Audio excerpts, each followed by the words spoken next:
नाज़रीन अस्सलाम वालेकुम, आपकी खिदमत में एक नई वीडियो के साथ आपका मेज़बान हाज़िर है। नाज़रीन, फैसल वाडा की आज बैरिस्टर एतजाज़ एहसन ने इस तरह क्लास लगाई है कि हमेशा याद रखेगा। आजकल ये फैसल वाडा बड़ी बड़ी बड़के मारता है और वक्त से पहले ही खबरों के अंबार लगाता है, जिस पर एतजाज़ एहसन ने इसको उधेड़ के रख दिया। नाज़रीन, वीडियो मुलाज़ा फरमाएं, फिर इस पर मुकम्मल तफसील आपके सामने रखते हैं। वाडा वाडवा हो है कौन? ये नून लीग में भी नहीं है जी, ये MQM में भी नहीं है, और ये सेनेटर हो गया। सेनेटर होना कोई, ये किसी फरीक का तो नुमाइंदा है ना जी जी बिल्कुल। और वो फरीक जो है वो फरीक जो है वो पीछे बैठा सब कुछ कर रहा है। अगर आप कहें कि हम ये लोग जजेस की पगड़ियों से फुटबॉल खेलेंगे, इससे कोई ज़्यादा सख्त ज़बान हो सकती है। पर एक चीज़ नोट करें जी, ये वाडवा हो है कौन? ये पीपल्स पार्टी का टिकट हासिल करना तो नहीं है, ये नून लीग में भी नहीं है जी, ये MQM में भी नहीं है, और ये सेनेटर हो गया। सेनेटर होना कोई या तो इसने 1.5-2 करोड़ रुपए लगाए हों। मैं ये इल्ज़ाम नहीं दे रहा अपने MNAs और MPAs पे, पर मैं ये कहता हूँ कि या तो इसने 200 करोड़ लगाए हों तो हो गया हो। ये कहाँ से आ गया है?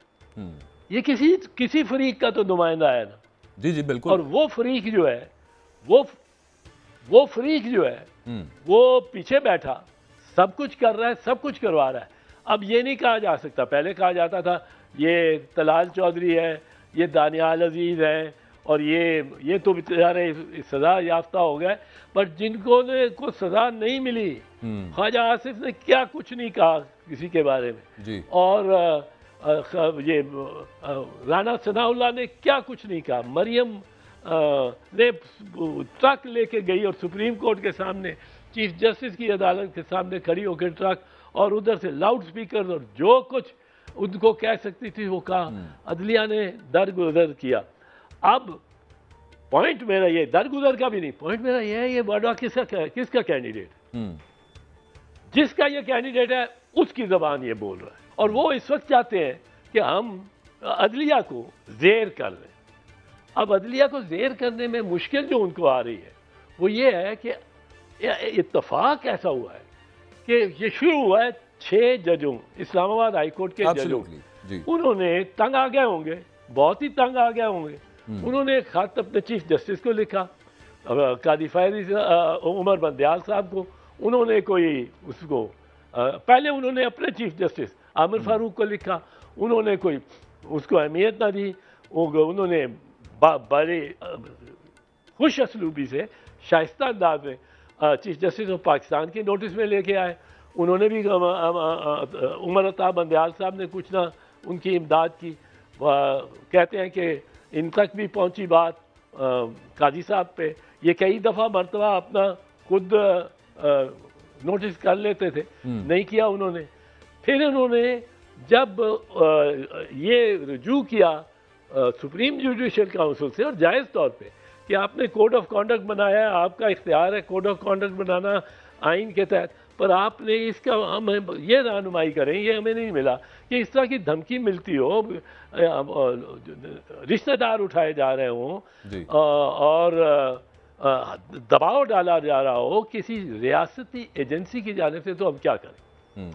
अब वो बाहर आ गई। अब सुप्रीम जुडिशल काउंसिल ने वो जो 5 जजेस को 5 को कॉपीज दो, ये वो बाहर आ गई। अब जब वो पब्लिक नॉलेज हो गई तो अब इनके लिए बड़ा प्रॉब्लम हो गया, मुश्किल हो गया। अदालतों ने को लिए भी मुश्किल हो गया। वही काजी फैज़ साहब जिन्होंने अभी तक इसका बात का नोटिस नहीं लिया था, उनको ही बेंच बनाना पड़ा। उन्होंने बेंच बना दिया, वो मामला चलने लगा।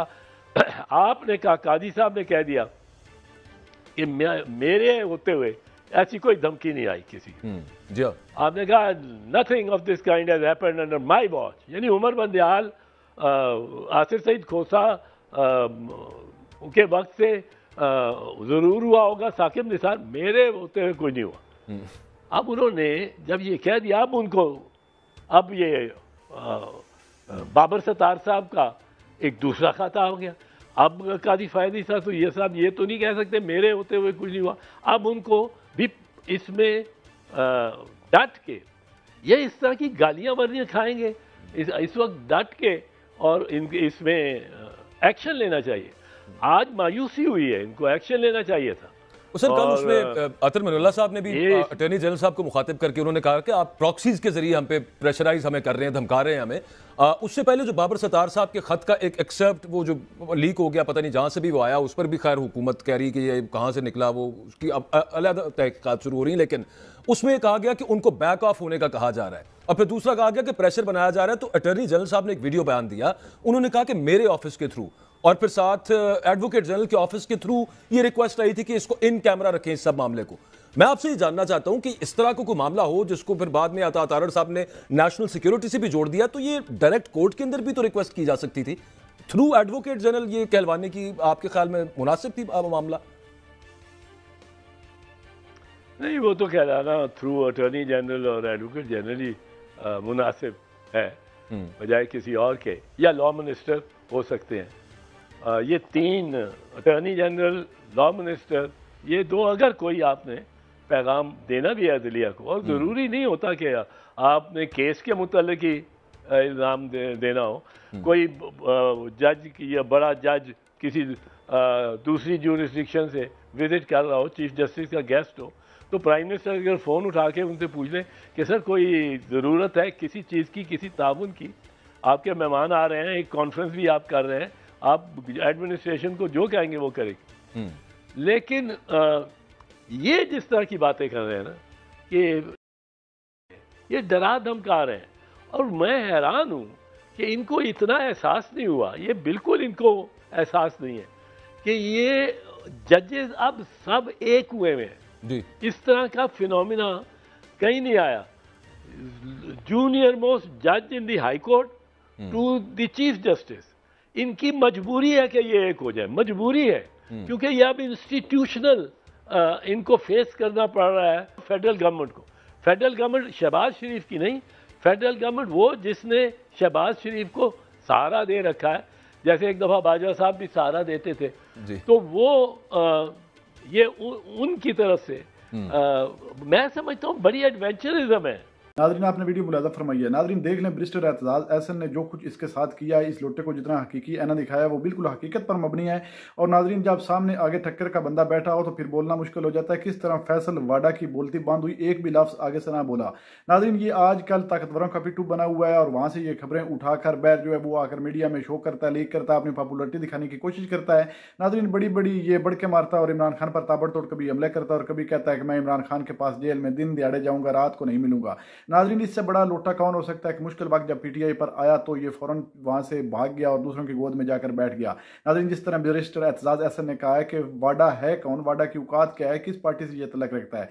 नाज़रीन, इस तरह के बेशर्मों का कोई हाल नहीं होता, ना ही इनका कोई रिकॉर्ड होता है। नाज़रीन, इनका काम होता है बस गंद उछलना। नाज़रीन, इस वीडियो को देखने के बाद आपकी इस वीडियो के बारे में क्या राय है? क्या बैरिस्टर एतजाज अहसन ने जितनी भी बातें की हैं वो हकीकत पर मबनी है, ये झूठ पर? वीडियो कमेंट सेक्शन में कीमती राय दीजिए। और अगली वीडियो तक आपने मेजबान को दीजिए इजाजत। अल्लाह हाफिज़।